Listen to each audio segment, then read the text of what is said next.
Distinguished guests, brothers and sisters, ladies and gentlemen, by way of introduction, for those who don't know me, my name is David Morrow. I'm the Assistant Grand Master of the Grand Orange Lodge of Ireland. As Chair of the Grand Orange Lodge of Ireland's Orange Victims Day Working Group, it gives me great pleasure to welcome you all here this evening. I would extend a special welcome to those in attendance who are family members of victims. Your presence this evening is very much appreciated. Orange Victims Day is an opportunity for the Orange family to remember, but also highlight the stark fact that over the course of the period known as the Troubles, this institution had 344 members of that family murdered by terrorists. Our youngest victim was 17, our oldest was 86. In context, that statistic means that almost 1 in 10 of all those who lost their lives during that period were members of the Orange institution. Many more suffered life-changing physical and emotional injuries, and they are often overlooked. 101 were serving or former members of the Ulster Defence Regiment, 76 were members of the Royal Ulster Constabulary, 6 were prison officers, and over 160 were civilians, murdered simply because they were Protestants. Over 300 were murdered by Republicans, 20 by so-called Loyalists, and the remainder of murders were unclaimed. The vast majority of these murders remain unsolved, with no one brought to justice. Many of those who were convicted served only a portion of their sentences and now walk amongst us as free men and women. We come here not just as members of an Orange family, but as a community in grief and resolve. This event is an opportunity to remember our victims and survivors, to remember our past and to stand firm against those who, through political and legislative means, would seek to rewrite our history so as to airbrush the true nature of the murderous campaign waged against our community.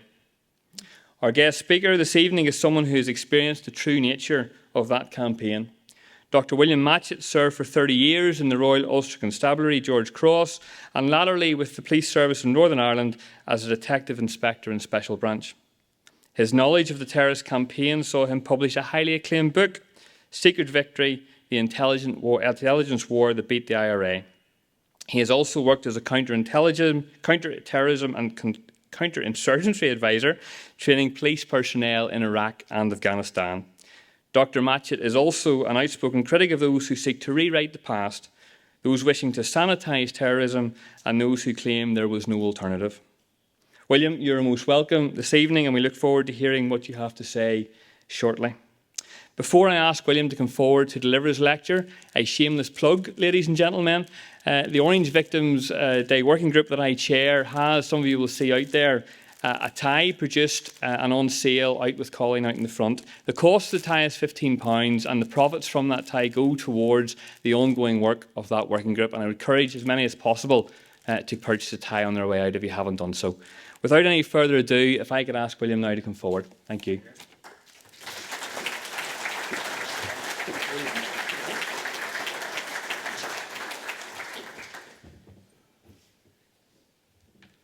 I need these. Before I start, it's the first time I've set eyes on this book. And there's a few people in it who I know. I didn't realise they were in it.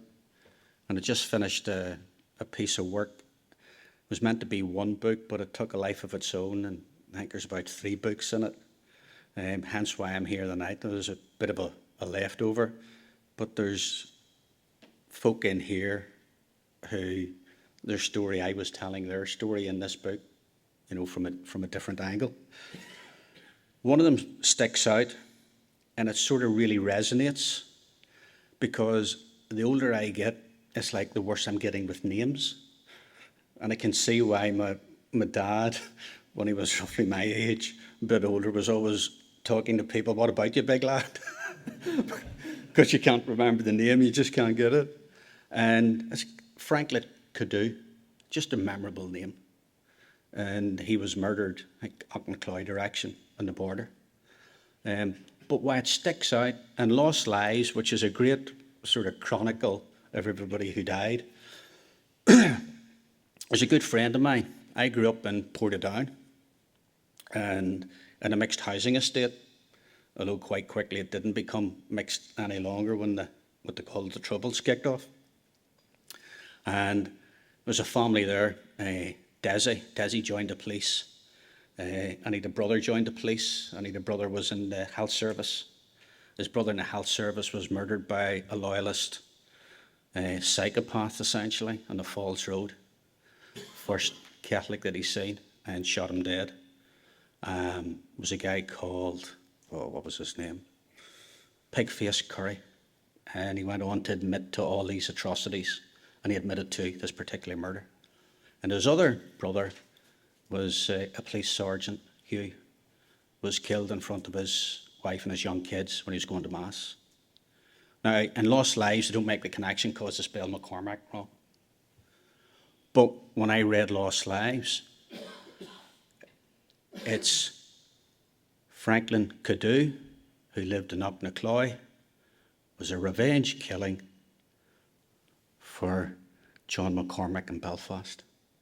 And that just summed up the sort of sectarian bloodbath that was happening. Didn't know each other, miles apart, but that was the rationale. I thought it was Franklin Cadeau, it's just a name that resonates. So, my background, I joined the police when I was 18.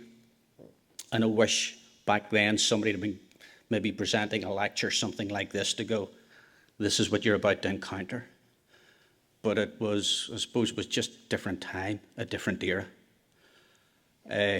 William, Billy from Portadown, this country loves to stereotype. You just get put in a box. You know, the same as, you know, Seamus from Crossmaglen will get put in a box. And that's a part of the lecture tonight where I'm going to look at about how we do stereotype, whether it's here, whether it's in the States, it's Republicans and Democrats, Labours and Conservative, and how the definition of words and meaning of words are so important. Everyone here tonight is their propaganda, if you want to put it that road, their ideology, their viewpoint is that viewpoint. It's the rule of law viewpoint. It's quite simple. It's the basics of right and wrong. It's what I would call, there's two sides. There's the good side and there's the bad side. There's the decent people and there's the indecent people. There's good and evil. And one side you've got two sets of extremists, and they've got their history, they've got their grievances, and they've got organised to sort of discard the democratic process and wage war, or what they believe is war. And usually a lot of innocent people get killed in the process. And then you have the people, the good people, who actually don't think like that. And when I was doing this book, I was concentrating on a guy called DCI Murray, Frank Murray, who was probably one of the greatest detectives in this island and our neighbouring island, GB. Just a man for the moment. He was a great homicide detective, joined the police when he was 18, 1963. I think that's the year Kennedy was assassinated, year before I was born. And he brought out, I was giving a lecture or talk like this to a small historical society, and there was a guy in Newton Arch who knew Frank, and he says to me, son, he says, I remember the day that he went, the first week he went to the police, he came back in the bus, and he brought us to Cafola Cafe in Newton Arch, and he bought us all an ice cream. And I thought how, the innocent days, 1963, went to Tandragee, and him and another constable shared a bicycle, a 1940 model bicycle. And they went round the lanes and the highways and the byways. So this is long before everything's kicked off. Within 10 years, Frank Murray was a detective chief inspector. Now, I would say for a Protestant from a big house, that would be remarkable. But for a Catholic from a working class background, that was incredible. Back then, it really was.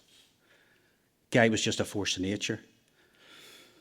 So I was doing this book looking at him, and then coincidentally the serial killers who he caught, one way or the other.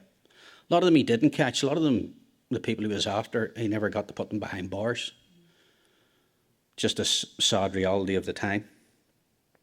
But the whole process was looking at this officer, but trying to do it, and you're conscious now, I'm conscious, anything you read in social media or whatever is usually nonsense. There's so much disinformation out there. There's so many factual inaccuracies. There's so many people with an angle. So I wanted to get documents. I wanted to meet people who knew him and get stuff that was solid, that you can stand over to go, yeah, this is what happened.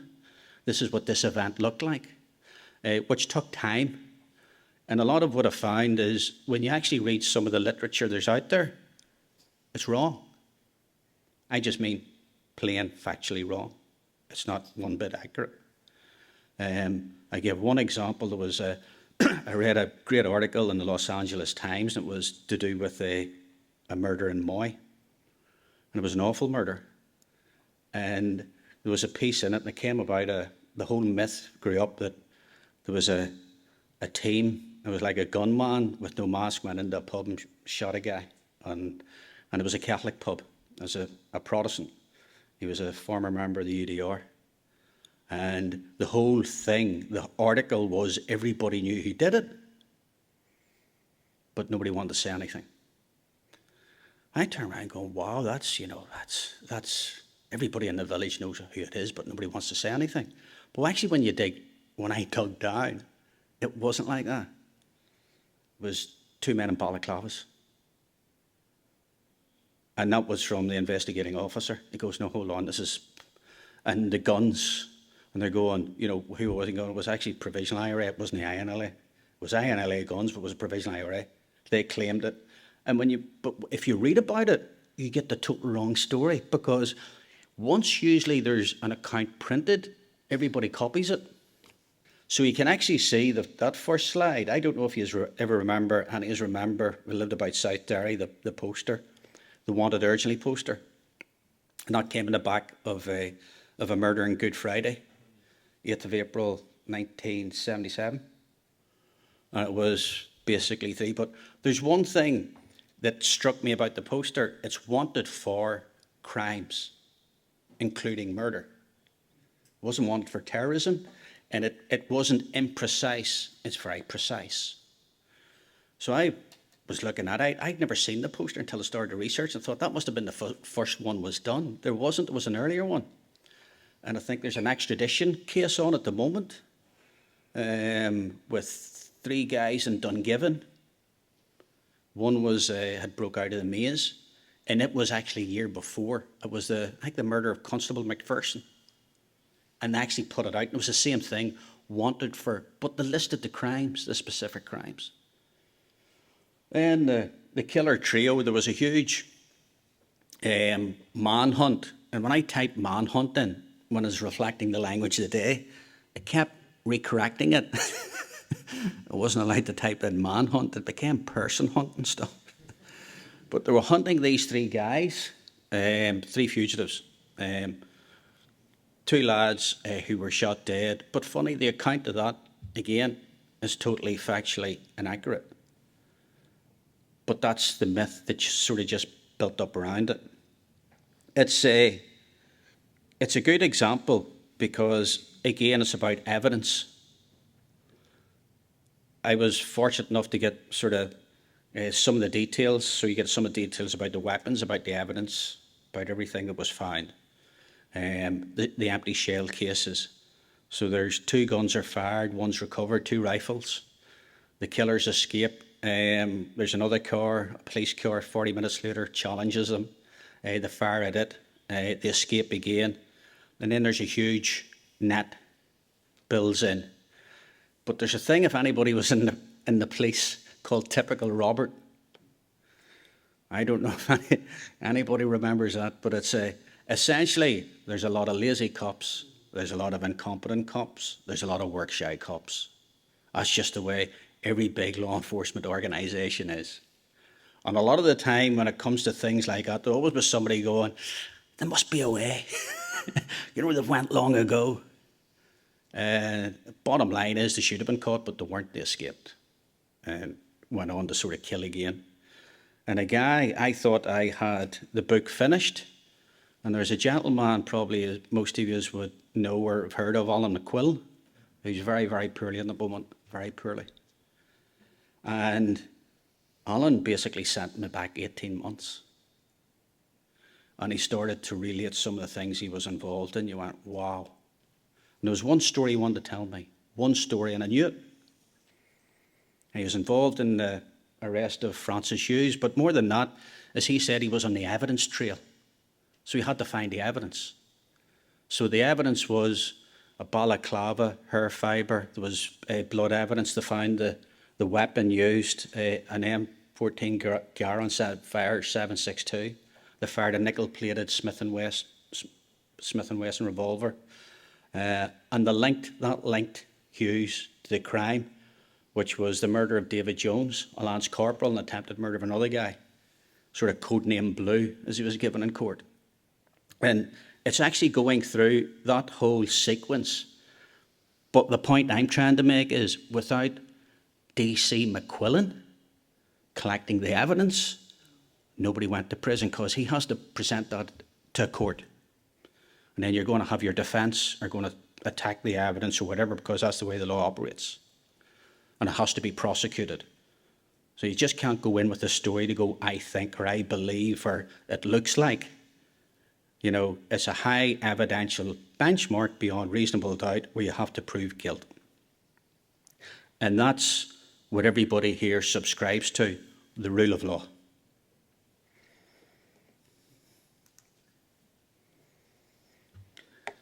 Public emergency, I don't know if any of you have ever referred to it as a public emergency or heard it referred to as a public emergency. I take that from, and I'm glad I haven't got a lot of case law in here, because when it comes to the law, I know the basics of it, but that's it.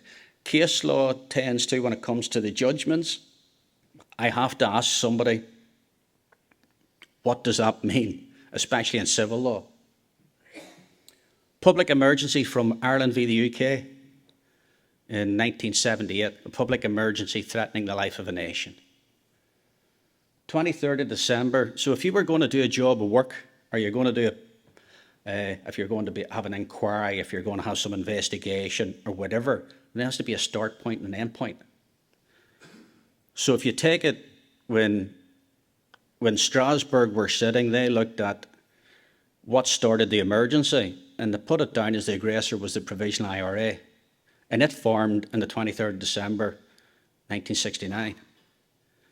And the Belfast Agreement was the 10th of April 1998.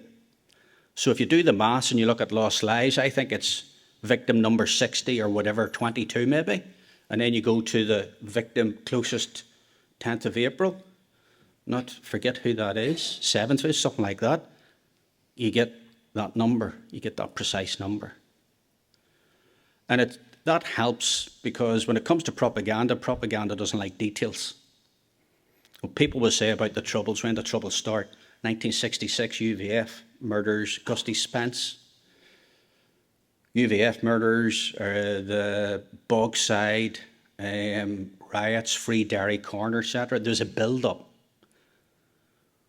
But Strasbourg, or when you look at what the entity that was looking to destroy the nation, the real stuff really started with the arrival with the Provisionals. You can see in the former slide, it actually, there was a thing called, if you've seen the word Marxist, and it talked about the Reds. We actually find within South Derry, Provisional IRA, there was a real Marxist outlook. You know, so there were people sort of more inclined to sort of read, you know, Lenin and Trotsky, as opposed to going to church on Sunday. And that's a point. I'm fortunate, when I was from a young age, my game was rugby. And what I wanted to do more than anything, when I went down to Lansdowne Road and run on the pitch at the end of the game to touch the players as they went off. Hugo McNeil, Trevor Smith, your term went down there. That's what I wanted to do. So I travel the length and breadth of this place. I have relations on both sides. I have relations who were in the Orange Order, relations who are big in the GAA. And what I can tell you of this island, it's full of decent people. So what was happening went against everything that people were hearing at their church, at their Sunday school, and from their parents. It was unusual. Doesn't matter what side you were on, it was just unusual. It shouldn't have been happening.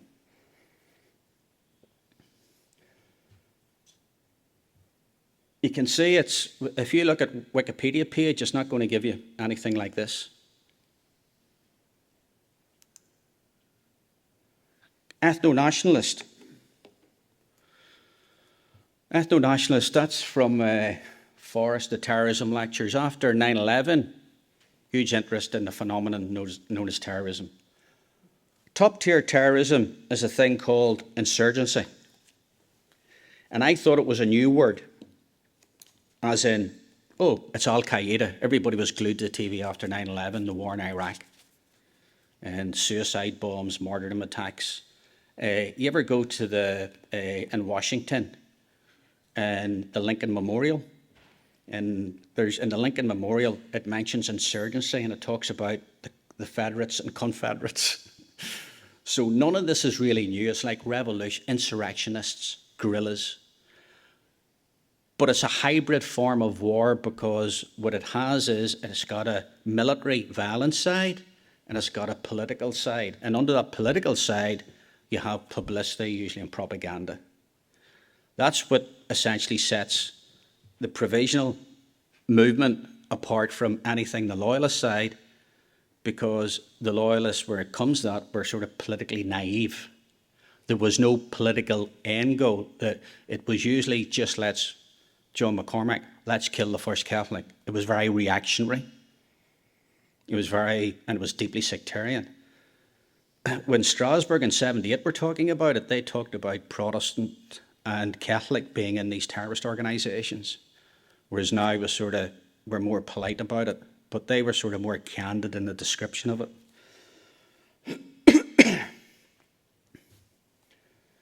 Others are neo-Nazis and white supremacists. That's in this category, this ethno-nationalist.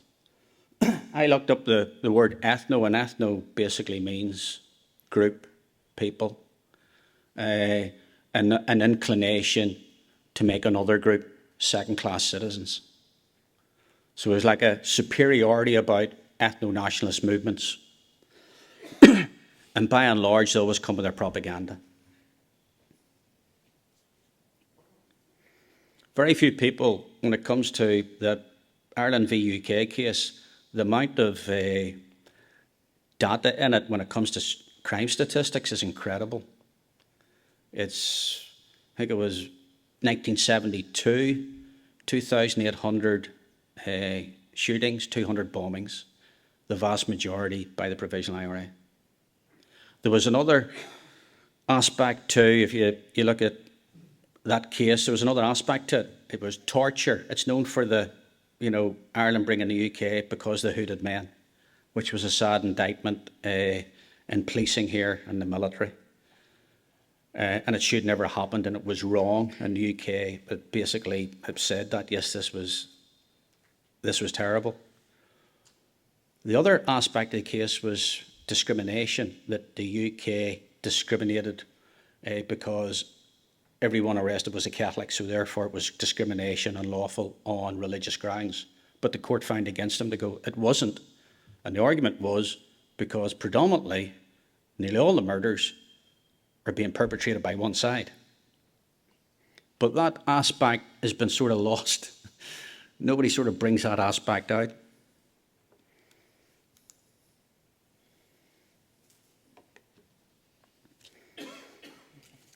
Do not blame the oppressed. That is after the Anphoblik Republican News, which is the propaganda rag of the Republican movement. Its edition on Thursday the 14th of May, was after about 7 days after Loughgall, when 8 of their volunteers were killed. Unfortunately, an innocent victim was also killed. And if you read it, you can get it online. If you read it, it's nearly everything that reads there has made it into what they call the extant literature. any popular book, by and large, you're going to read of it, reflects that narrative. Mostly, there's an aspect where the state, the government are at fault because they didn't seal off the place in time, so therefore they were looking to kill these people. It was a kill zone, and that was ordered by Thatcher herself. And that the people, the attackers, could have been arrested, that there was no need for lethal force, and there was always alternative means to do this, that there was attackers who escaped and witnessed all this. When you actually go through the forensics, so if you look at, there was a bit of a coroner's inquest in a case in Strasbourg, but it gave you enough forensics and ballistics to actually show a lot of this is incorrect. It's just factually incorrect. You know, a van leads a digger, and then but in the propaganda, the digger leads the van. It's the digger makes it and smashes into the police station wall, but you can see the seat of the blast. The digger gets stuck in the fence. You're going, all the attackers who came in, none of them left. So how did two escape? And if they shot their way out, why is there no shells from those rifles? Why is there no ballistics evidence? But you can see when you go through that, it just doesn't make sense. And then the last bit would be, and here's the thing about propaganda, it doesn't have to be logical. It can contradict itself. So it's given the CV of each of the attackers. Dedicated, committed, being highly experienced in successful operations against the Crown forces. Joined, what is it? You didn't want to join, we wouldn't let him join at 15, so he joined the Provisional IRA at 16. Most of them joined the Provisional IRA as juveniles, recruited into the Provisional IRA by adults. But the CVs that were given were, wow, these are top operators. But then in the next breath they're going, and we don't want to complain about it, but they could have been arrested. So is it fiercely resistant and you'll shoot your way out of anything, or you come quietly with your hands in the air? It can't really be both. But it can when you're putting out your disinformation, because people just want the headline. It was Loughgall mortars, and it was the big bad Brits. And it's just has to be a simple slogan.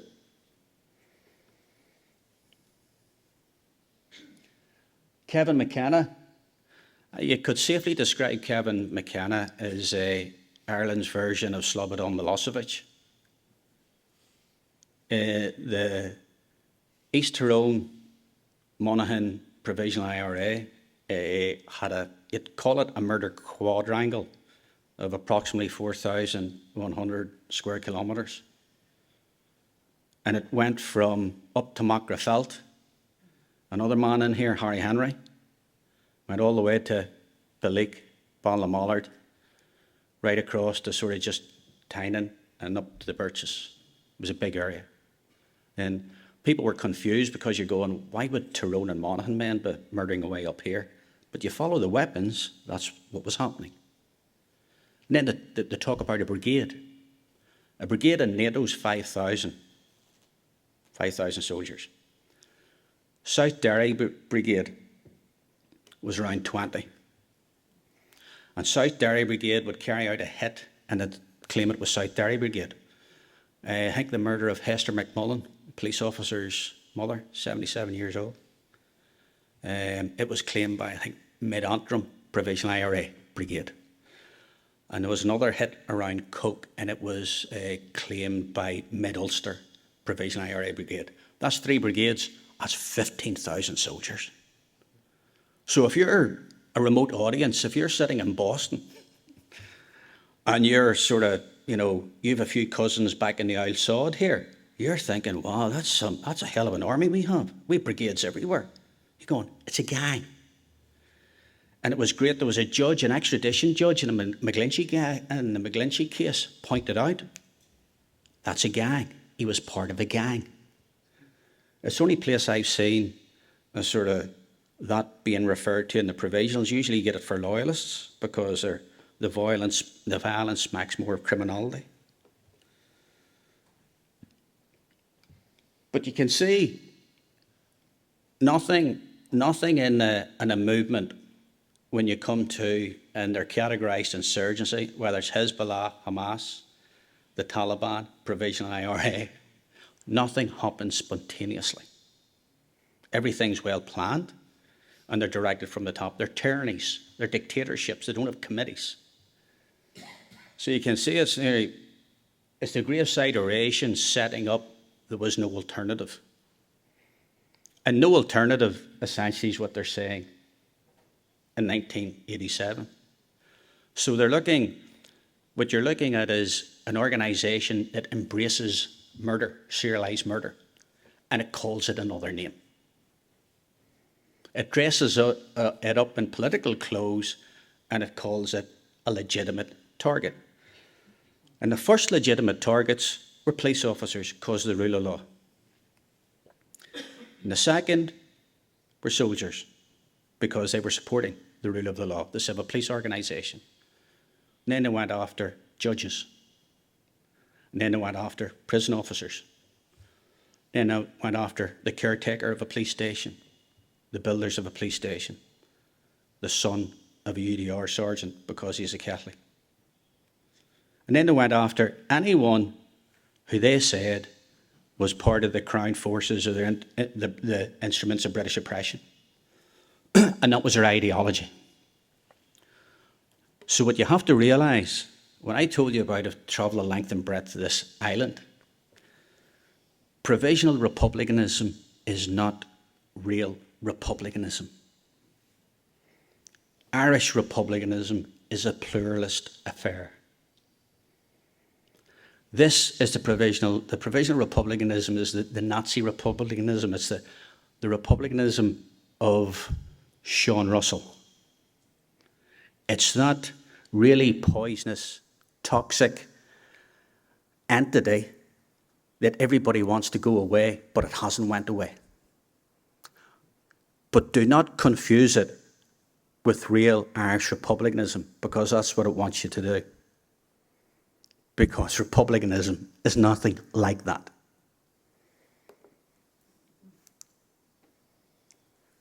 Gareth Fitzgerald.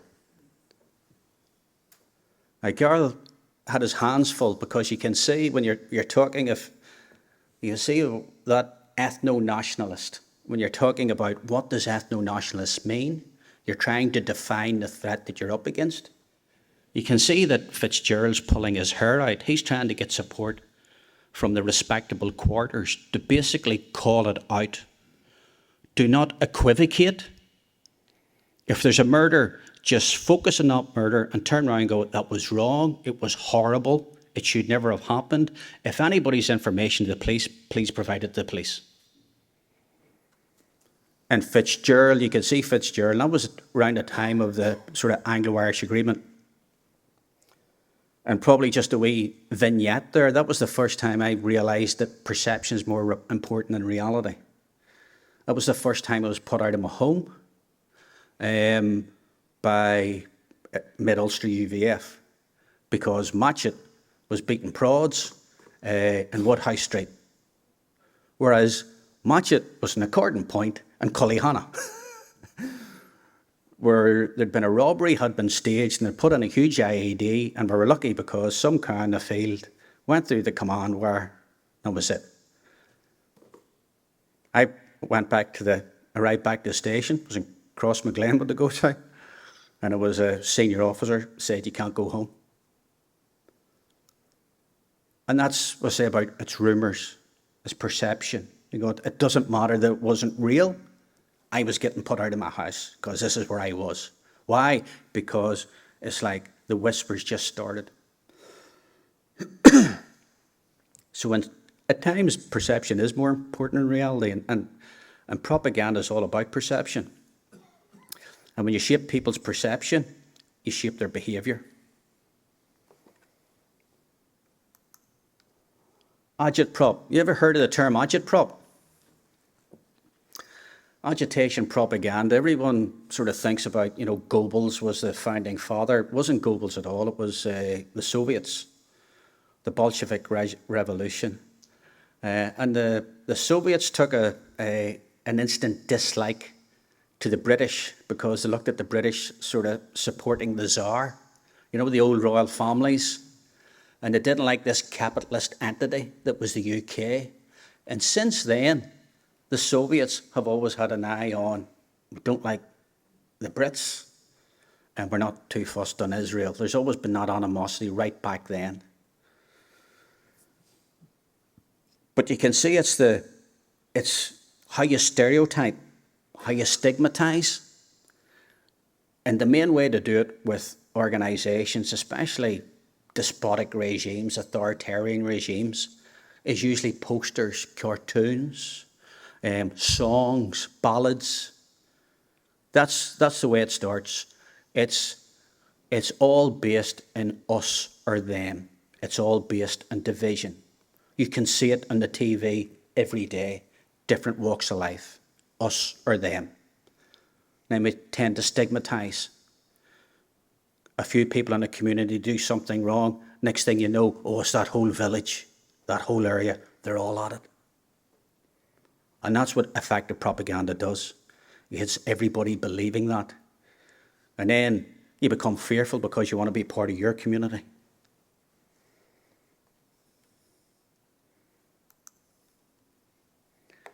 Apple Orchard Barrel. So they're the posters. When I was looking through different things, I was actually dealing with a sniper attack in South Armagh. It was chilling, absolutely chilling. And it was just when I was looking at him, turned around, went down there, and there's a few, I remember going, wow, the posters there's some stuff still up here. But when you served there, you just took it as second nature. Another thing you took as second nature, now forgive my language, is black bastard. I'm 18. Say my game's rugby.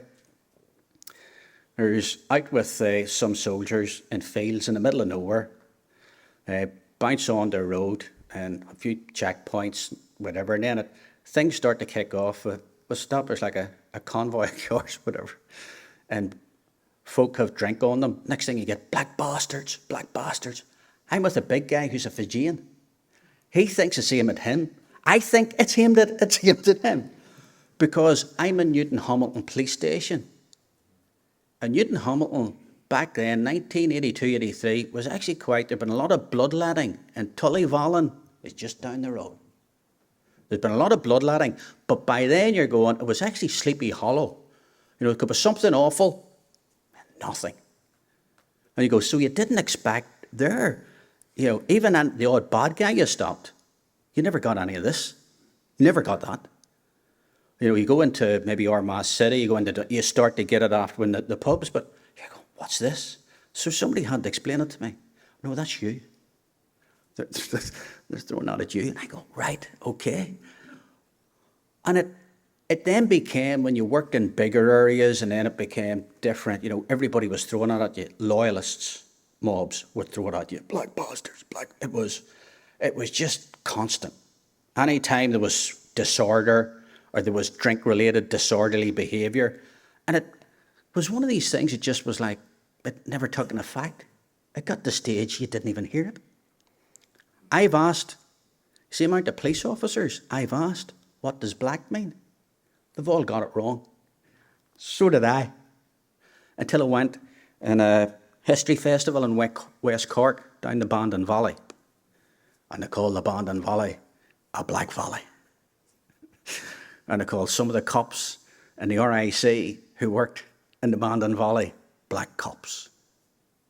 And then I met a guy in Fermanagh, and he started to tell me about a black town, Ballymonmouth.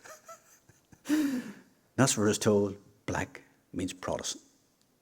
I didn't know that. And I'm sure all the loyalists who called me that didn't know that either. But that's what it meant. there was that aspect. You turn around and go, wow, where did that come from? But the word black, there's a book I was reading about the Great Rebellion, the year of the French. And it talks when the French fleet is sort of wrecked off the Irish coast, it talks about a black wind. So you can see that's what black means. So what I'm trying to say here is that Provo ideology was stirring up division. It wasn't a pluralism of tone. It was nothing like it. It was the complete opposite. But it's like, nobody was educating me in that. I started to get educated in it when I went into the branch and met a guy, we called him Secret Squirrel. Everything was Squirrel. And Squirrel's brother, Cyril was from Cavan, and his brother was in the Guards and was nearly threw off the Garda because he was in charge of, I think it was, remember Nelson's column? And they blew it up. Well, he was the guy who was meant to be protecting it. And he got into a lot of difficulty. And Squirrel was the first one, started to educate me about nearly the politics of terrorism. Whereas before I was just looking at, oh, he's got a balaclava, a gun, there's a dead body. All of a sudden you go, no, there's a political purpose. It's not enough to kill somebody. You have to explain to your audience what that means. That they're a legitimate target, which means it absolves you of blame. It's not your fault. Apple. Usually the way that I've seen I count seven roughly official definitions of the word collusion. The first one, they're all post-emergency constructs. The first one was a human rights organisation. I think Sir Ronnie Flanagan got them in, I think from the US. And when you actually go through it, it's about 3 pages, 1,700 words. You can actually see it's all, it's loyalist. It's just for one side. So it's just for this side of terrorism, and it's nothing to do with the other side. And they very ably explain sort of apple orchard or apple barrel orchard. And you actually hear it quite regular. And it's the way it usually works is that the nemesis, the traditional nemesis of the Provisional IRA or republicanism was what they called the branch from RIC days, north and south. The branch is an all-Ireland affair. A special branch down south, and they didn't like them either, and they hated them up here. And in their restructuring paper in the 70s, they only mentioned one entity, the branch. The British, the Brits, and the branch. It was like, they're the ones that we fear most. Why? Because the people like Squirrel, who knew exactly what they were up to and what way they were thinking.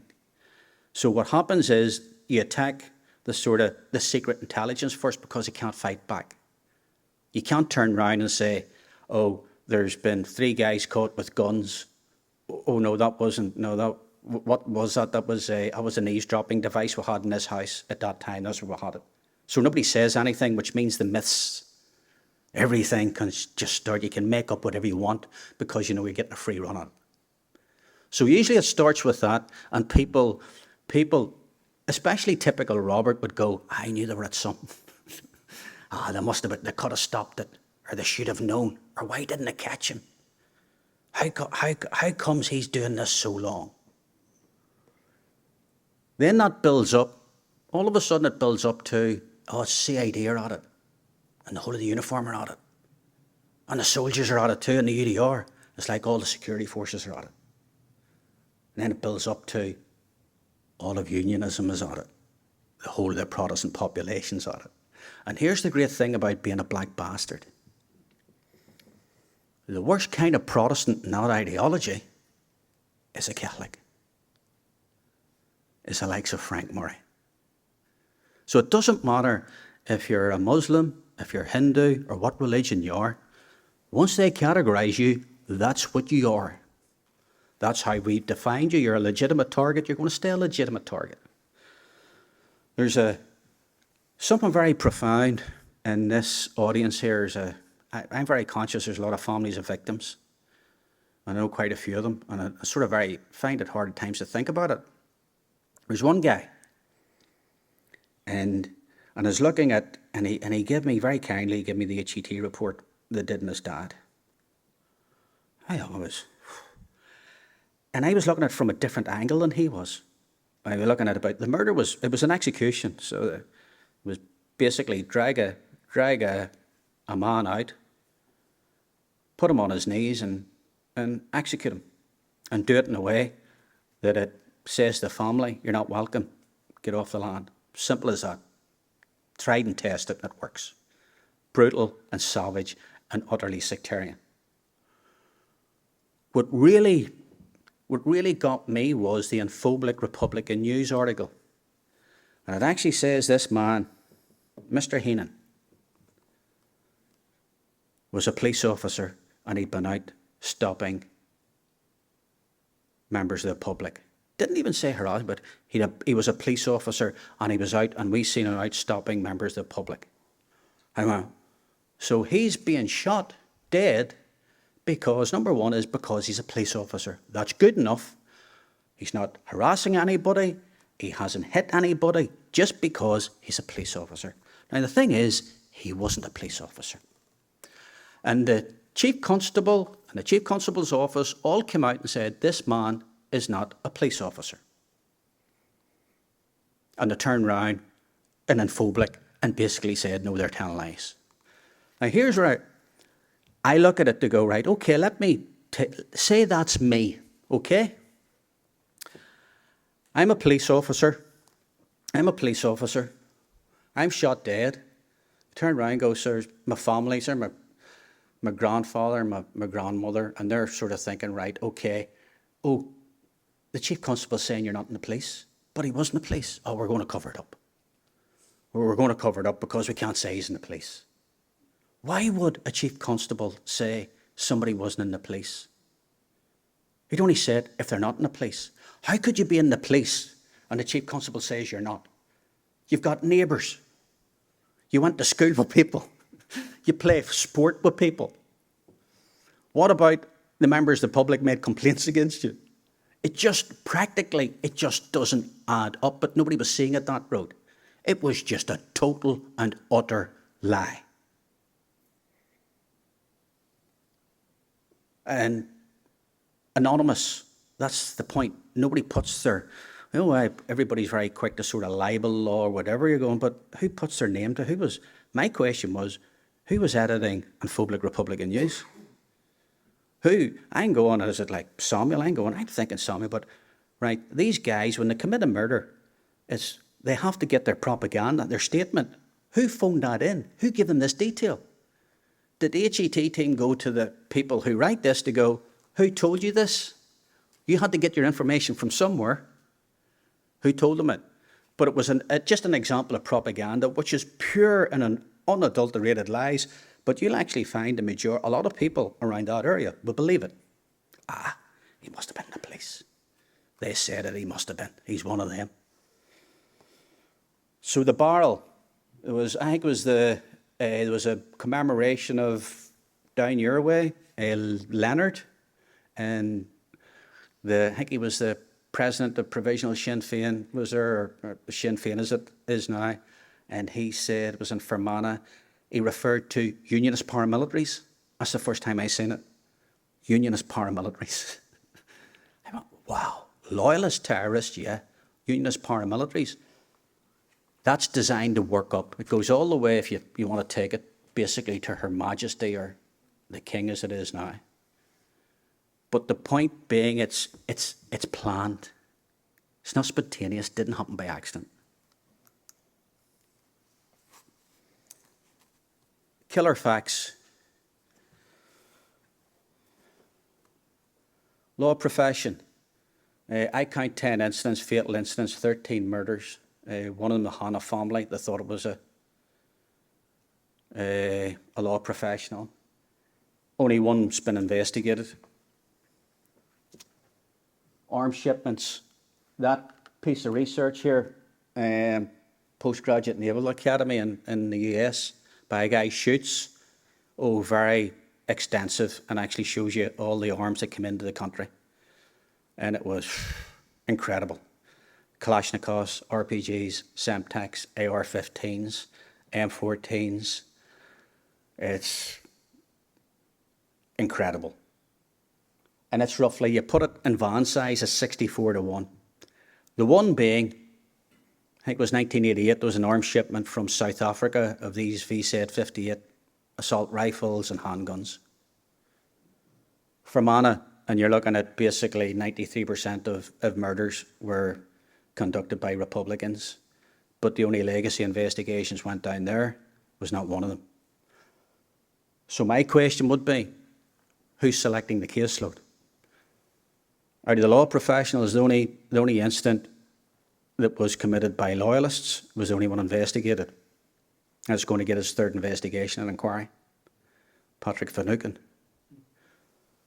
Arms shipments, the only one investigated is the loyalist one. And from what I can see, the state is being held liable for all those guns that were used in murders. And I think the legal argument there is because you didn't prevent these arms coming into the country, the state is liable. And I look at that to go, right, okay, and that took 17 years for the loyalists to get an arms shipment in, and they never got another one. So that's one arms shipment, international arms shipment. Less than one is zero. So for the critic, the standard is perfection. And I would look at it to go, but what about why are none of these other ones being investigated? What about the G3s, the FNCs, the SLRs?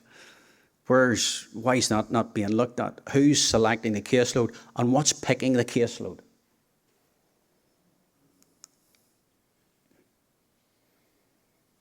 I call them a filthy 14, as in the top 14 serial killers, and that's what I've been working on, DCI Murray and the filthy 14. Who are they? Usually when you get a loyalist in it, immediately they're going to go, oh, he must have been an informer. Or somebody doesn't go to prison and he's a loyalist, or he doesn't serve a long time in prison. That means he must be an informer because he didn't go to prison. The top two on the list never spent a day in jail. Not a day in jail. Nobody's looked at them. But it's when you look at the facts and you try to go at this with evidence and with crimes like murder, crimes set in law where you need evidence. You don't go with a rumour, innuendo, or you believe something. You actually bring solid evidence to the table. You can see the propaganda too. I think that the poster is just, that's like a recruitment poster. That's Che Guevara of the Provisional IRA. And the literature behind it, and you'll find there'll be a ballad with it. For Francis Hughes, you have The Boy from Tom Macduff by Christy Moore.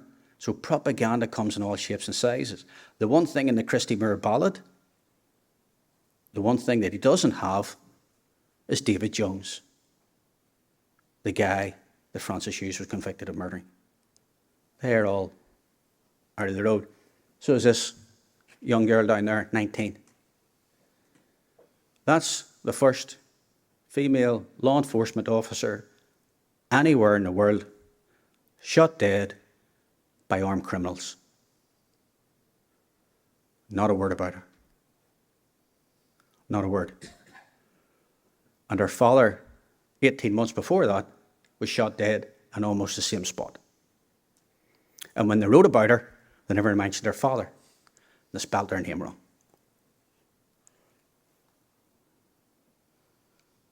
The Strong family, I was there not that long ago, and it's quite sad. It's just like sentinels of sandstone looking over Monaghan, just a shell of itself. And again, that was an awful doing, and it was highly sectarian. Highly sectarian. I had some pieces. There's a great in propaganda. It was an academic, Rogelio Alonso, and he did a great piece in propaganda. It was to do with Hamas attacks. It was very informative. It talks about different, theories and social constructs to do with it. Essentially about how you can popularise and internationalise your lies and your fake news, and you have everybody on your side. And it's what he's basically, boils it down to is you're getting a lot of the multiple actors, other people, not the terrorists, A lot of them are human rights groups. You're getting a lot of people on your side to sort of make your argument respectable and not to call, it's like if it was a terrorist organisation, we'll not use the word terrorist. We'll not use the word murder. Language is important. They talk about brigades, battalions, volunteers, freedom fighters, political prisoners, armed struggle. But they'll call it everything except what it is, which is in that first wanted urgently, which is murder, and it's a crime.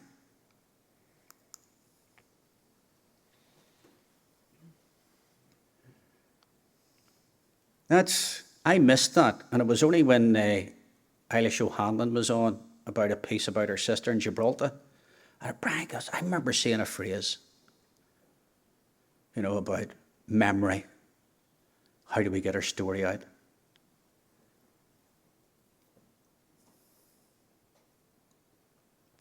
And it's fake news. People don't understand what fake news, when they hear the word fake news is about, and it's a limited account, it's a partial account, and it's usually subjective. So it's not telling you the whole story.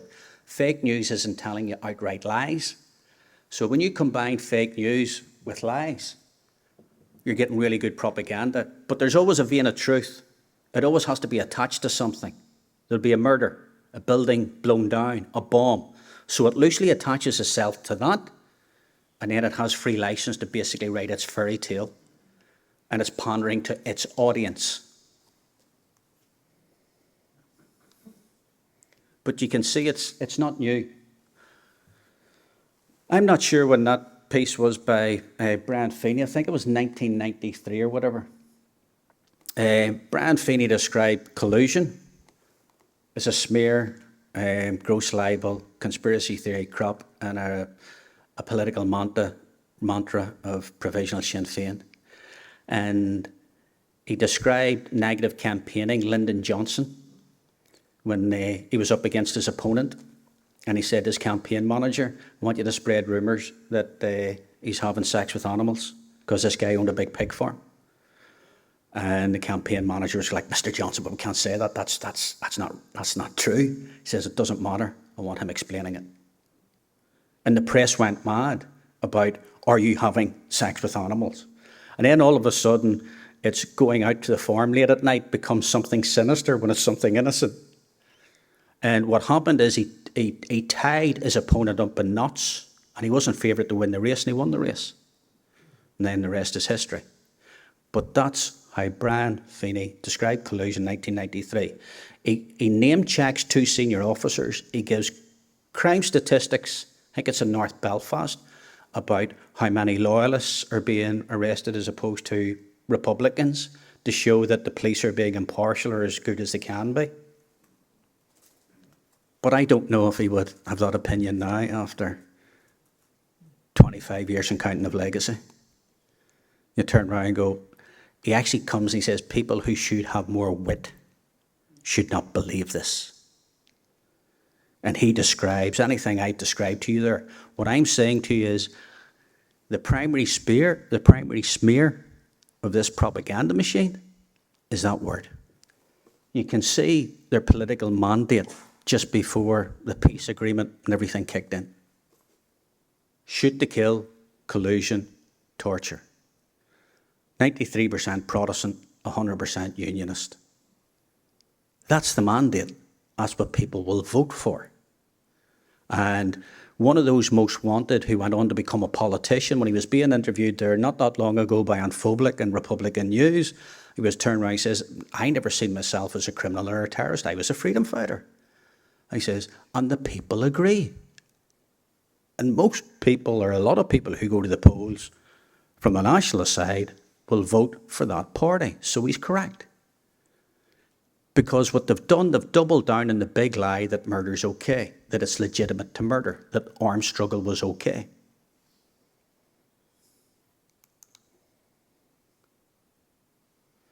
So you think about where has this all brought us to? And in the middle of that, there was I don't know if you've seen a wee piece about police officers arrested in 1978, just in the mouth of Christmas. Mouth of Christmas was deliberate. Murray wanted him in prison cells just before Christmas Day. Anything he could, any age he could to get to convict him. There's a guy, John Weir, was convicted of murder of William Strathern, Good Samaritan. And that's probably Murray's greatest fate, was putting the biggest team of detectives together in the history of the RUC to go after that gang of crooked cops who weren't conspiring with loyalist terrorists. They were loyalist terrorists.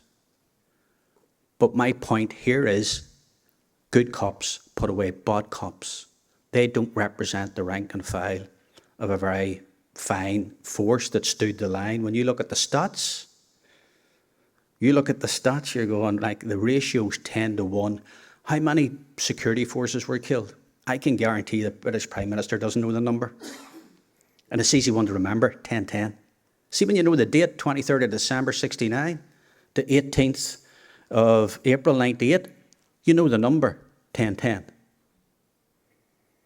And that's 10 times more than Provisional IRA volunteers were murdered.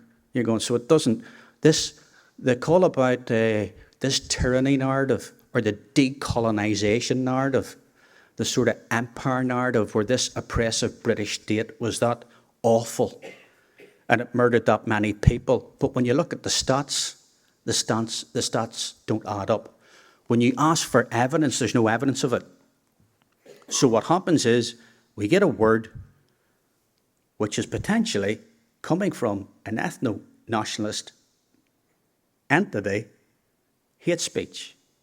Potentially this is the N word, but nobody's really objecting to it because everybody's got used to it. It's like, I was called a black bastard every other day of the week, and it's just water off a duck's back, and now this word's coming at us, and you go, must have been something. Nobody's going, whoa, whoa, whoa.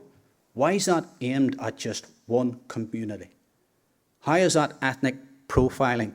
What on earth is wrong with evidence and crime set in law? Yes, if there's a police officer who's committed crime, put him before the court, or a soldier, or a loyalist, or Republican. Yes, let the law take its role.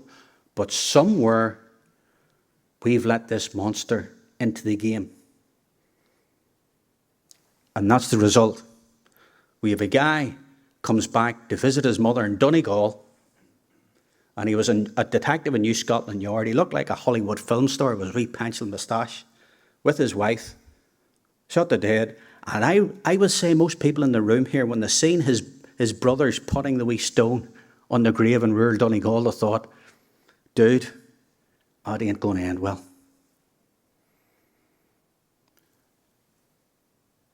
I would say with legacy, this past 25 years, and it's great to see, Sir Declan here, and so many, I would say it's like decent people, to turn around and go, how does a community reconcile coming out of something just short of sectarian civil war, where you have a man like DCI Murray who lost his right leg, right arm, right eye, priest giving him the last rites, comes back from the dead essentially, and goes on to greater things, who give everything.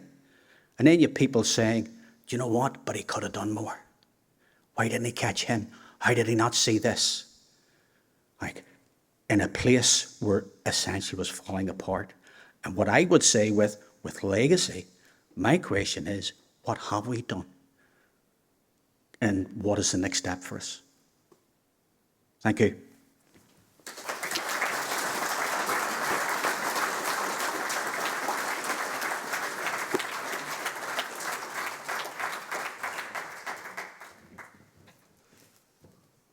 William, thanks very much. I think we all learned something there tonight, because I think the vast majority here, we know these things. We know collusion in many cases is an illusion, but we don't have the facts to back it up. And it's thankfully with people like William and other academics are beginning to wake up to this and begin to challenge these stereotypes for those who want to rewrite history, for those who want to say the Troubles were justified. There were no murders justifiable during the Troubles committed by anyone. And we need to challenge that narrative. We need to challenge it in our colleges, in our schools, our universities, We need to challenge in our workplaces and wherever people raise it, not to cause division, but to make sure the truth's told and to make sure we don't forget those citizens from all communities who were murdered by terrorists. Thank you very much. Thank you, William, for his talk. William, we have a tie for you to save you £15. Just another plug for the tie. Not that you wear them that often now, William, but you have it. The other thing to mention, William's book, Secret Victory, which is a great account of the Troubles, one of the best written, I have to say. It's available outside for £10, and I'm sure you'll sign it at no extra cost. So feel free to collect those on your way out. Also, there's tea and coffee for everyone. You're welcome to stay, have a chat with William, have a chat with others. And just to mention, the little booklet on your seat is moving tributes. And what we have up in the Memorial Hall, the Prentice Hall in Londonderry, we have about 60 banners containing portraits of those who were murdered during the Troubles, members of the Orange, of the Black and of the Apprentice Boys. I don't know if you've been, some know have been up to see it. It's a very sad sight, but I think it's worth going up to see to remind us all the human cost of the Troubles. That there are people, there are empty seats in houses today. There's people who've missed weddings and all sorts of things. I don't want to go on because there are victims here and I'm sensitive about them. But it's important we remember not to go back to the past, but to ensure we have a better future for everybody in Northern Ireland and the rest of this island. Thanks very much, folks.